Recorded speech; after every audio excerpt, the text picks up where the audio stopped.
Shalom Bapak Ibu dan Saudara yang terkasih, salam damai sejahtera dari Allah Bapa dan Tuhan kita Yesus Kristus bagi saudara sekalian.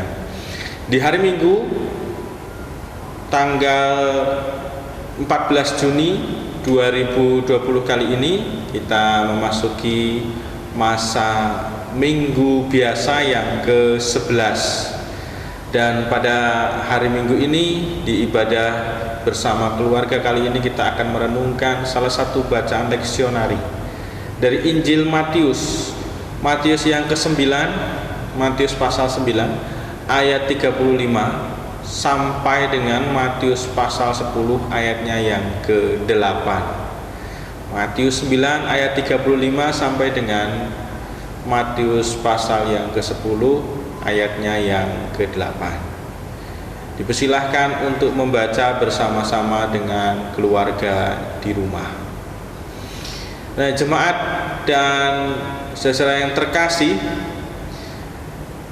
melihat atau membaca bacaan kita, khususnya kalau boleh mengusulkan natsnya adalah ayatnya yang ke-37b. Nats ibadah atau nats yang akan kita renungkan adalah dari Matius 9 ayatnya yang ke-37b. Saya jadi teringat ada sebuah lagu yang menarik, lagu yang populer di kalangan pemuda yang kiranya bisa saya nyanyikan dan Bapak Ibu yang mengetahui dan ingat langsung lagunya bisa ikut bersama-sama menyanyikannya. Lagunya, judulnya adalah Bukan Sembarang Pekerja. Ya, kira-kira demikian lagunya. Telah lama ku cari-cari langkah hidup yang lebih pasti, hidup penuh kemenangan setiap hari.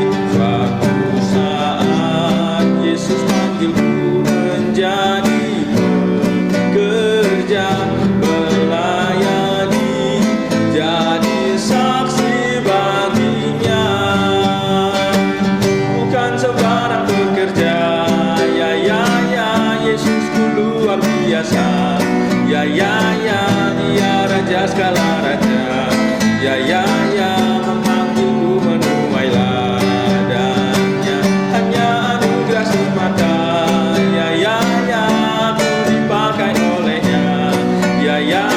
Sungguh amat istimewa menjadi pekerja Yesus yang mulia. Ya, itu tadi Bapak Ibu dan saudara yang terkasih, lagu Bukan Sembarang Pekerja. Saya ingat pertama kali mengenal atau mendengar lagu ini zaman saya di asrama masih kuliah teologi di Duta Wacana. Nah, lagu ini akan menjadi pengantar kita untuk merenungkan bacaan kita. Melalui bacaan ada 3 poin yang akan kita renungkan. Ada 3 hal yang akan kita renungkan, dan hal yang pertama, poin yang pertama adalah bahwa ternyata Tuhan Yesus senantiasa bekerja dalam kehidupan kita, siang malam, dimanapun, kapanpun, apapun situasi kita. Jika hidup panjenengan dan saya saat ini sedang bahagia misalnya, atau tidak sedang mengalami keterpurukan, tidak sedang mengalami masalah hidup, sudah biasa kita kemudian merenungkan bahwa atau menghayati bahwa ini karya Tuhan, ini pekerjaan Tuhan, ini berkat Tuhan, ini hal baik yang Tuhan berikan kepada saya. Nah, tapi bagaimana kalau kemudian kita sedang berada dalam situasi yang tidak menyenangkan, situasi sulit, situasi yang kita anggap ini sebagai sebuah keterpurukan? Bagaimana kita merasakannya? Apakah ini juga kita merasakan sebagai sebuah karya Tuhan? Nah, ada hal yang bisa kita hayati. Bisa jadi kita belajar menghayati bahwa Tuhan sedang juga bekerja menolong panjenengan dan saya ketika sedang dalam keterpurukan. Dengan caranya tentunya, bukan dengan cara yang mampu kita bayangkan, tetapi dengan caranya Tuhan yang tidak mampu kita bayangkan. Dan tentu kalau Bapak Ibu dan saudara mengingat kembali, akan banyak keterkejutan dan pengalaman rohani yang luar biasa. Betapa Tuhan menolong ketika kita dalam kesulitan dengan caranya yang luar biasa. Kita bisa menghayati itu. Bahkan sisi lain kita bisa menghayati bahwa dari kesulitan hidup itu yang kita alami ini, Tuhan sedang bekerja mengajar panjenengan dan saya dari permasalahan hidup ini, supaya panjenengan dan saya bergantung penuh kepada Tuhan, tidak mengandalkan kekuatan manusiawi kita, tidak mengandalkan kecerdasan, tidak mengandalkan gelar kita yang terek-terek, misalnya gelar akademis kita atau status sosial kita, tetapi mengandalkan penuh pada kekuatan dan pemeliharaan Tuhan. Melalui kesulitan hidup kita bisa belajar itu. Bahkan melalui kesulitan hidup kita juga bisa melihat bahwa kita belajar menghayati Tuhan sedang mengajar kita supaya lebih dewasa dari kesulitan hidup ini. Maka sekali lagi, dari poin pertama dari apa yang tadi kita renungkan, bahwa Tuhan senantiasa bekerja buat panjenengan dan saya, memelihara, memperlengkapi, dan menyertai. Ini poin yang pertama yang bisa kita renungkan ketika ada ayat di ayat 35 tadi menjelaskan Yesus yang bahasa Jawanya blusuan menjelajahi kota dan desa. Nah, ini gambaran sebagai poin yang pertama, Yesus senantiasa bekerja. Nah, poin yang kedua, Bapak Ibu dan Saudara, kalau tadi poin yang pertama adalah karena Tuhan yang senantiasa bekerja, maka poin yang kedua adalah Dia, Tuhan Yesus Kristus, adalah Tuhan yang, kalau orang Jawa bilang, bukan hangabe. Dia, Tuhan Yesus Kristus, adalah Tuhan yang bukan merantasi semuanya, walaupun Dia bisa, walaupun Dia mampu, tapi Dia Tuhan yang mendelegasikan dan bekerja sama dengan murid-muridnya. Itulah mengapa di pasal yang ke-10, Bapak Ibu dan Saudara, ayatnya yang pertama dan selanjutnya, kita bisa lihat Tuhan Yesus memilih dan menunjuk 12 murid-muridnya. 12 murid-muridnya dengan diberi keterangan, dijelaskan di situ siapa saja nama-nama murid-muridnya dan asal usulnya. Nah, dari sini Bapak Ibu dan Saudara, sekalipun Tuhan Yesus secara resmi juga menunjuk 12 murid, kita tahu di bacaan Injil selanjutnya, di bacaan Injil yang lain, ada murid-murid yang lain juga. Selain 12 murid Tuhan Yesus, ada murid-murid yang lain juga yang melakukan pekerjaan pelayanan Tuhan. Nah, oleh karena itu, dari sini Bapak Ibu dan Saudara yang terkasih, kita bisa merasakan atau merenungkan dengan cara yang sama. Kita atau panjenengan dan saya sebagai orang Kristen perlu menyadari bahwa kita itu tidak hanya sekedar sebagai pengikut Tuhan Yesus Kristus, tetapi dengan cara yang sama atau pada saat yang sama, panjenengan dan saya juga adalah murid Kristus. Murid Kristus yang diteguhkan, disahkan melalui baptisan, yang dimateraikan melalui baptisan. Dan ini adalah hal luar biasa dan suatu anugerah yang mahal, Bapak Ibu dan Saudara. Panjenengan dan saya adalah murid Tuhan Yesus Kristus. Ini adalah anugerah yang mahal. Artinya apa? Dengan cara yang sama, Tuhan Yesus juga mendelegasikan tugas pelayanan, karya pelayanan, pekerjaan pelayanan dengan panjenengan dan saya. Jadi ketika kita diberi delegasi atau tugas untuk berkarya, ini dengan cara yang sama kita juga merasakan bahwa panjenengan dan saya itu penting dan dipercaya. Kita sebagai murid Kristus artinya itu adalah kita dipercaya. Wah, ini suatu yang luar biasa. Orang kalau sudah tidak dipercaya itu, wah, sudah susah hidupnya. Tetapi kita kalau dipercaya orang aja sudah senangnya bukan main, apalagi ini dipercaya Tuhan untuk melakukan pekerjaan pelayanan. Artinya apa? Panjenengan dan saya ditunjuk dan dipercaya sebagai mitra Allah untuk berkarya, berpelayanan dalam kehidupan sehari-hari. Ini sebuah situasi atau sebuah hal yang luar biasa, sebuah peristiwa atau sebuah keputusan, sebuah status yang mahal. Nah, tinggal Bapak Ibu dan Saudara, keputusan ada pada panjenengan dan saya. Kita mau tidak menjadi mitra Allah dalam berkarya. Kita mau tidak menjadi mitra Tuhan Yesus Kristus dalam berpelayanan. Ketika Tuhan Yesus memberikan kepercayaan kepada kita, tinggal sikap kita mau bagaimana. Ini poin yang kedua.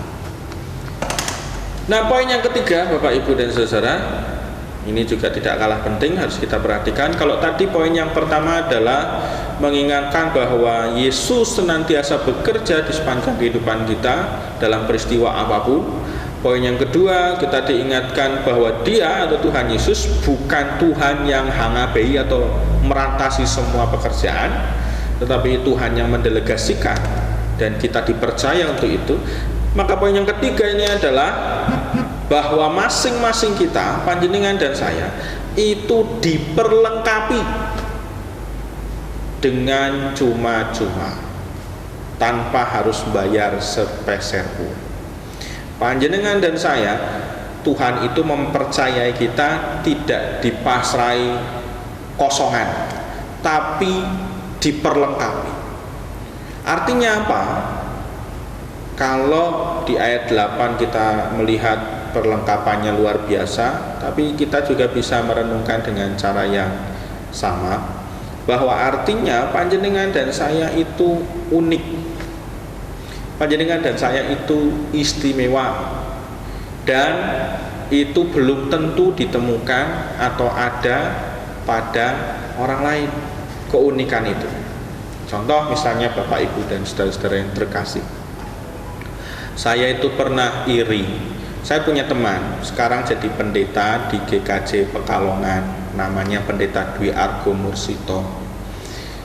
Beliau datang ketika peneguhan di GKJ Ngalian.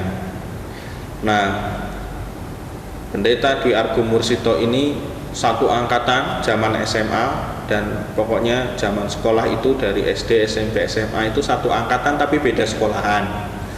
Satu angkatan, satu kecamatan, kami satu kecamatan, cuma beda kampung gitu ya, beda kelurahan. Lalu kami itu setelah sekian lama juga ternyata kami itu satu gereja. Lalu kami satu kampus, satu angkatan ketika masuk kampus, tapi lulusnya duluan dia. Nah, dari postur tubuh juga berbeda, dia kurus, saya gemuk. Tapi dari wajah juga kalau boleh agak guyonan gitu, wajahnya tidak berjanji ketok pinter saya, tapi ternyata lebih cerdas dia gitu ya. Nah, ini membuat saya itu agak iri. Kenapa kok saya nggak bisa seperti dia? Nah, dia kok lulusnya lebih dulu 5 tahun, saya butuh 6 tahun Bapak Ibu. Mungkin karena saya terlalu cinta dengan kampus saya gitu ya, nggak mau lulus itu. Dia 5 tahun lulus, saya 6 tahun baru lulus. Nah, tetapi dia cerdas, dia pencipta lagu, sekalipun saya baru sadar juga ternyata kemampuan waktu itu ya, kemampuan main pianonya lebih bagus saya gitu ya, walaupun dibandingkan dirinya. Nah, ini keunikan, contoh keunikan yang dia punya, saya tidak punya, tapi saya punya, dia punya. Waktu itu saya sangat iri dan tidak sadar bahwa itu menjadi keunikan yang harus dihargai, bahwa saya juga punya keunikan yang harus saya hargai. Nah, ini menjadi contoh bahwa Bapak Ibu, bahwa kita semua punya keunikan masing-masing. Dan keunikan itu tidak harus yang wah. Keunikan itu tidak harus yang istimewa di mata manusia. Sama seperti gambaran talenta itu tidak perlu harus wah dan istimewa. Keunikan itu bahkan hal yang sesederhana sekalipun itu menjadi keunikan yang bisa menjadi kelengkapan atau perlengkapan yang diberikan Tuhan untuk memperlengkapi dalam berkarya bersama Tuhan. Satu contoh, kalau Bapak Ibu, saudara-saudara pernah lihat dalam komunitas kita atau dalam komunitas yang lain, ada orang yang dikenal sebagai orang yang sangat-sangat molor jamnya kalau misalnya janjian, tapi ada juga orang yang sangat-sangat on time. Yang lain belum datang, dia sudah datang duluan. Nah, Orang yang on time ini Bapak Ibu dan Saudara bisa kita hayati secara sederhana, dia diperlengkapi dengan on time-nya. Artinya apa? Menghargai waktu. Artinya apa? Menghargai hal yang diberikan Tuhan. Nah, ini perlengkapan-perlengkapan yang diberikan Tuhan kepada kita yang masing-masing belum tentu dimiliki. Sekalipun ada sebagian yang harus ditumbuh dan dikembangkan. Nah, ini yang harus kita renungkan di poin yang ketiga Bapak Ibu, bahwa kita diperlengkapi. Tidak ada orang yang tidak diperlengkapi. Sesederhana apapun secara manusiawi, panjenengan dan saya diperlengkapi. Tinggal bagaimana kita mau peka apa tidak, dan kita mau memanfaatkannya apa tidak untuk berkarya bersama dengan Tuhan sebagai mitra Tuhan. Nah, oleh karena itu Bapak Ibu dan Saudara, selamat menghayati bacaan kita, dan judul khotbah pada hari ini menjadi mitra Tuhan. Selamat menghayati menjadi mitra Tuhan. Selamat hari Minggu. Tuhan Yesus memberkati. Kasih karunia, damai sejahtera dan persekutuan kekal menyertai saudara sekalian. Amin.